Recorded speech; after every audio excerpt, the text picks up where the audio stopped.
Olá, graça, paz e alegria.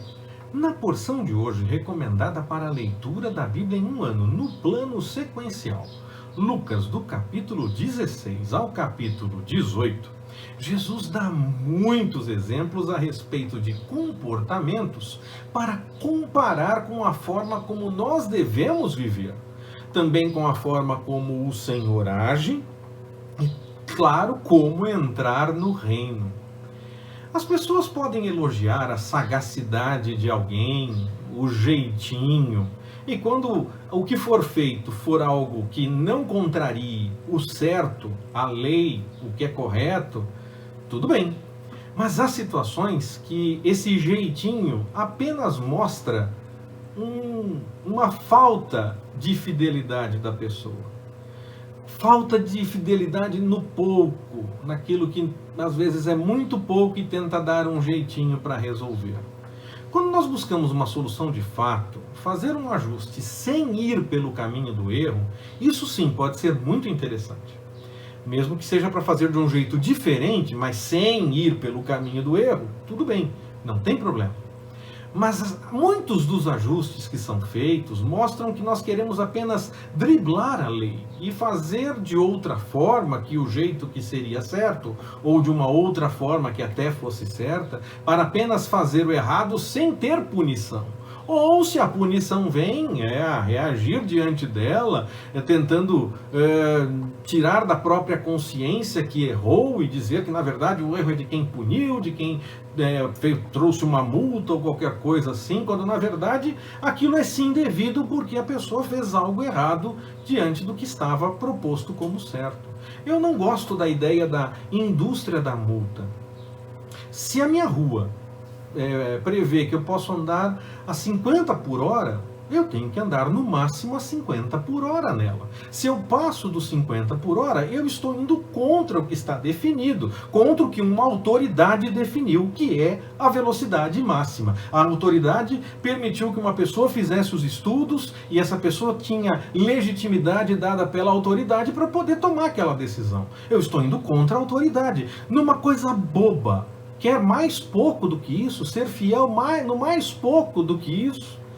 Eu estou dando um exemplo bobo. Isso vale para a gente colocar em qualquer outra situação. Na rodovia dos Bandeirantes, a velocidade máxima é 120 por hora. Eu não passo de 120 por hora.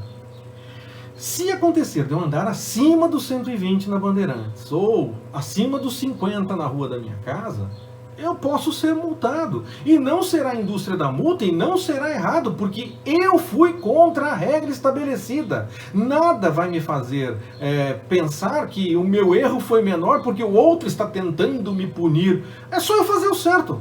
Eu nunca tenho carteira de habilitação desde 1999. Nunca tomei uma única multa por excesso de velocidade. Nunca. Então, é uma coisa que me inquieta quando as pessoas resolvem dizer que aquele radar está ali para pegar. É só você andar dentro do limite da velocidade, o radar não te pega. Eu já passei por tantos escondidos, tantos que eu nem vi.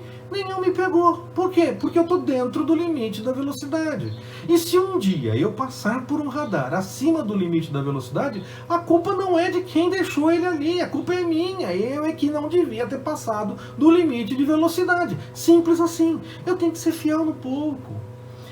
Até mesmo nessa questão. O dia em que eu errar, eu assumo o meu erro. Isso também é ser fiel.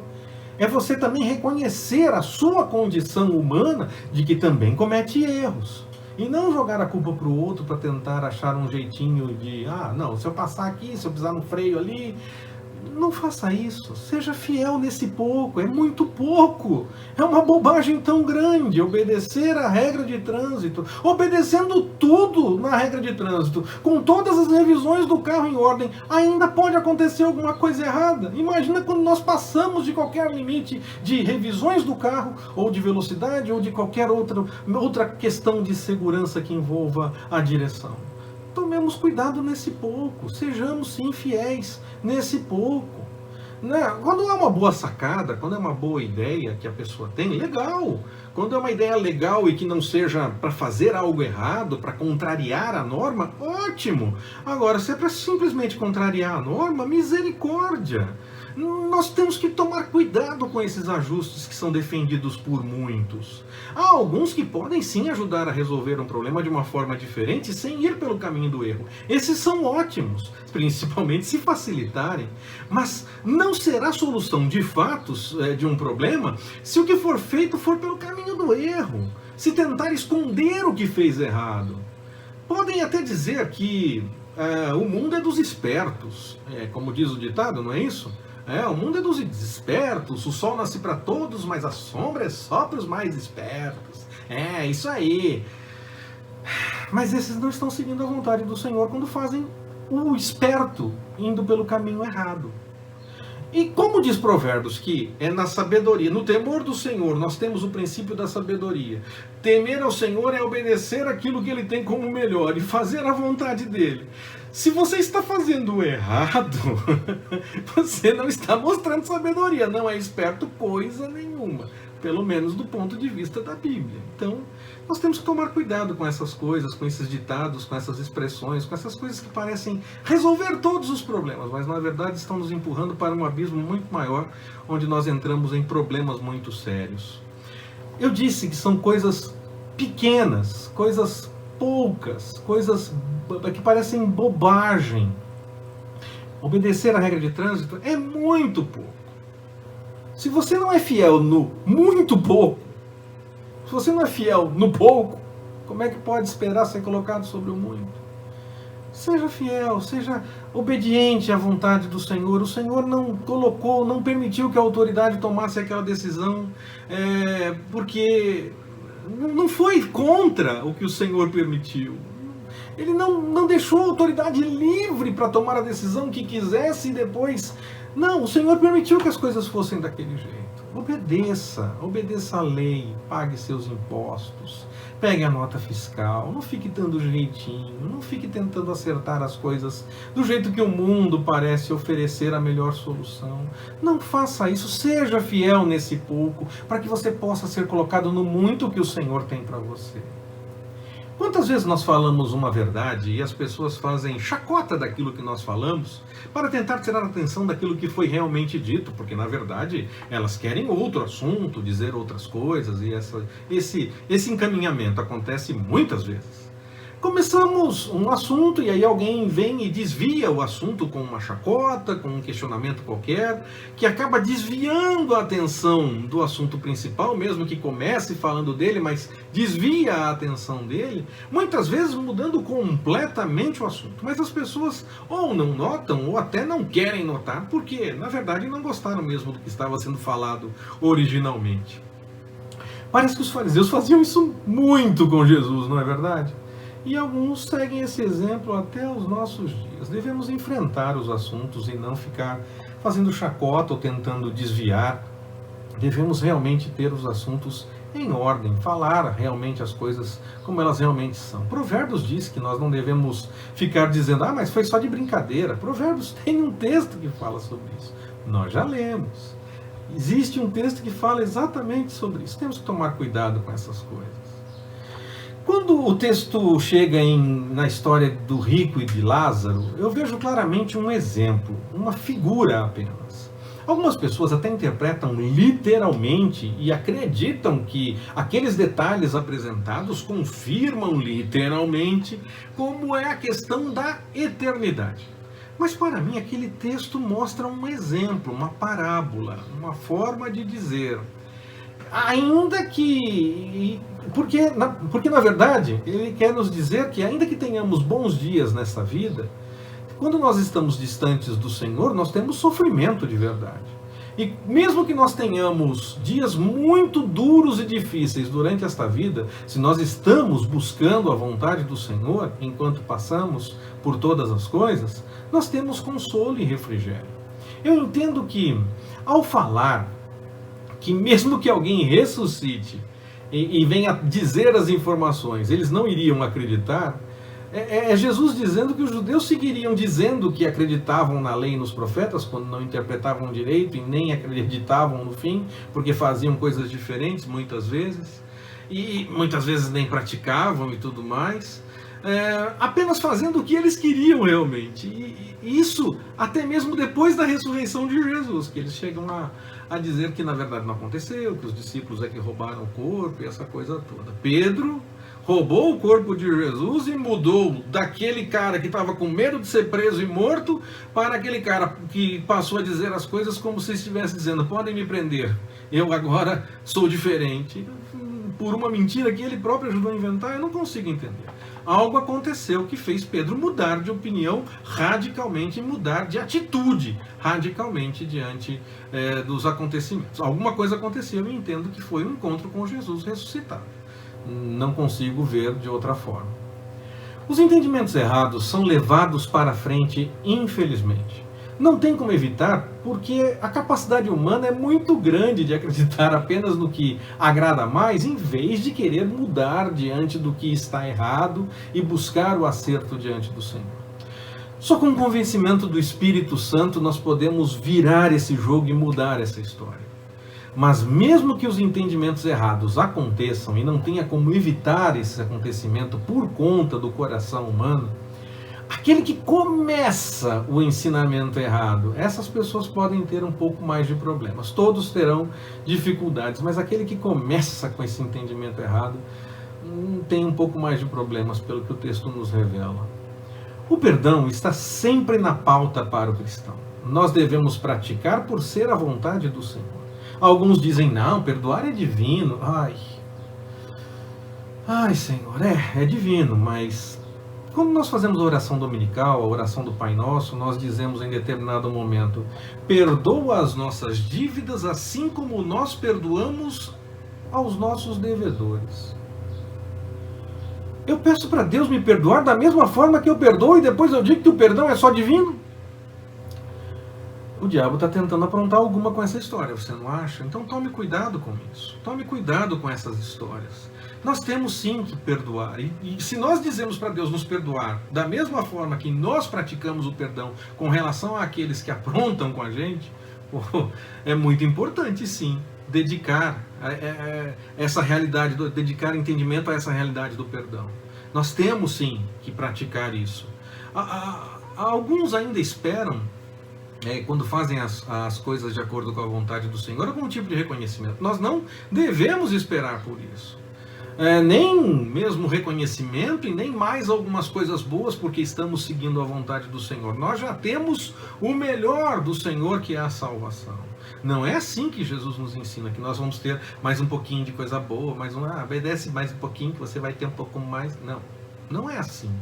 Não é dessa forma. O Senhor pode sim nos dar muito mais coisas. Mas nós não podemos ficar esperando apenas por isso, porque o melhor é a presença dele conosco, o consolo dele mesmo no meio da dificuldade, a força para enfrentar o problema, e quando ele entende que deve ser a solução para aquele problema.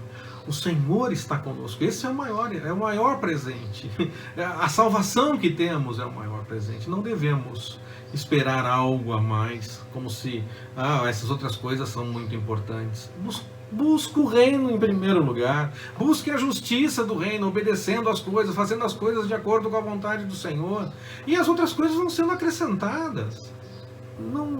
Não tem outra forma. A gratidão e o reconhecimento que o Senhor agiu deve ser constante no nosso viver. Ao mostrar que o leproso samaritano demonstrou isso, a gratidão, Jesus questionava que aqueles que eram bem vistos entre os seus achava-se que eles poderiam ter as melhores ações, porque eles eram tidos como os escolhidos, mas no fim nem eles tiveram essa reação. Aquele que era tido como o pior, esse foi o que teve a reação correta. E isso pode ser uma realidade até mesmo em nossos dias, quando uma pessoa que ainda está longe dos caminhos do Senhor pode mostrar muito mais reconhecimento e agradecimento que aquela pessoa que diz que já segue por esse caminho. Porque aquele que tem O pecado, ele reconhece que está no erro. Aquele que já encontrou-se com a verdade em algum momento, mas por qualquer motivo apenas acostumou-se a viver as coisas da fé, não teve uma mudança de fato no coração, esse não vai aceitar que precisa mudar alguma coisa, porque acha que já está tudo certo. Então, aqueles que ainda estão no caminho errado podem estar mais perto de resolver as coisas. O mesmo se dá naquele exemplo do caso do fariseu e o publicano, onde o que é tido como mais pecador, na verdade ele sabe reconhecer que é pecador, e aquele que é tido como mais religioso parece estar muito longe de reconhecer e agradecer ao Senhor, porque ele está mais preocupado em reconhecer as suas atitudes diferentes de cidadão de bem, na opinião dele, é claro. Temos que realmente parar com essas coisas, tomar cuidado com isso. Nós carecemos da graça, todos nós carecemos do Senhor. Deixa realmente Ele operar e agir. Nós aguardamos a manifestação do Senhor para além do que as pessoas possam apenas confirmar com o outro apenas disse que aconteceu.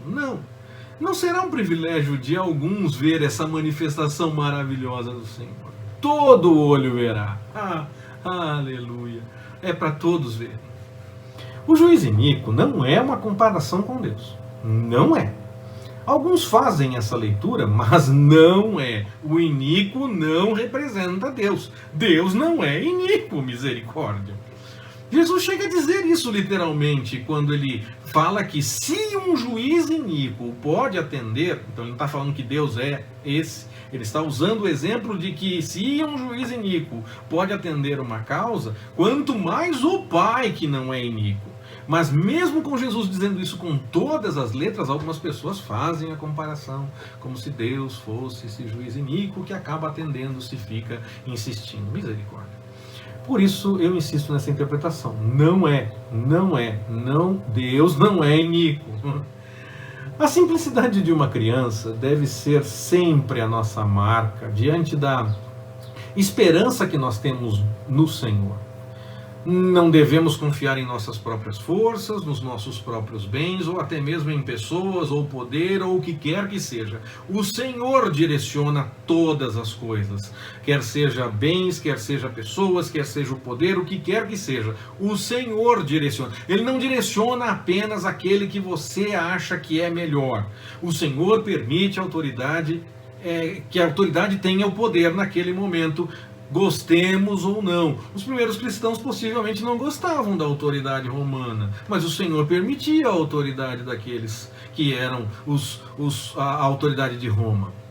Então nós temos que tomar cuidado com isso. Muitos acham que a autoridade só é aquela que realmente eu gosto mais. Não, o Senhor permite a autoridade que for. Ele está no controle da história, não é aquela autoridade que está fazendo o que está fazendo. O que aquela pessoa faz só vai ter cumprimento se o Senhor tiver um plano com tudo aquilo. Nós temos que ter consciência da soberania de Deus, ou temos algum problema. De nada vai adiantar, então, ter tudo em ordem na economia se não for o cuidado do Senhor. Nós temos que contar com isso, com o cuidado do Senhor em todas as coisas. Nós fazemos sim a nossa parte, mas o Senhor é quem cuida mesmo diante do que nós venhamos a fazer e que possa ser certo e bom, ainda assim é o Senhor quem está cuidando de tudo.